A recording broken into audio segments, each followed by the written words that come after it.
খামেনিকে বাঁচিয়ে রাখা যাবে না, এখনই মারতে হবে, এভাবেই ইরানকে হুঁশিয়ারি দিল ইসরায়েল। তাহলে কি খামেনিকে হত্যা করতে চলেছে ইসরায়েল? আর যদি সত্যিই হত্যা করে তবে কি করবে ইরান? কোন দিকেই বা যাবে যুদ্ধ পরিস্থিতি?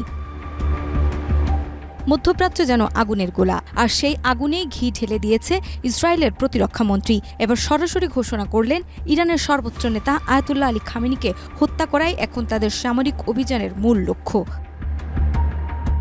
সোরোকো মেডিকেল সেন্টারে এক সংবাদ সম্মেলনে তিনি বলেন, খামেনির মতো ব্যক্তি যিনি বারবার ইসরায়েল ধ্বংসের ডাক দিয়েছেন, তার বেঁচে থাকার অধিকার নেই। তাকে থামানো, তাকে নির্মূল করাই এখন আমাদের উদ্দেশ্য।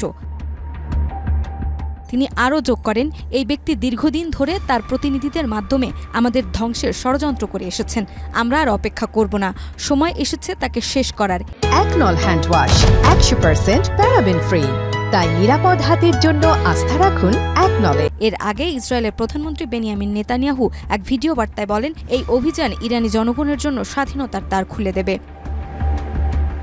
বিশ্লেষকদের মতে এটি আর কেবল একটি যুদ্ধে সীমাবদ্ধ নয়। ইসরায়েল ও তার পশ্চিমা মিত্ররা এখন সরাসরি ইরানের রেজিম চেঞ্জের পথে হাঁটছে।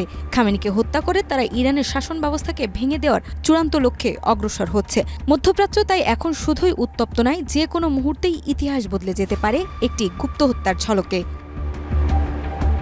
নাজমা, মাই টিভি।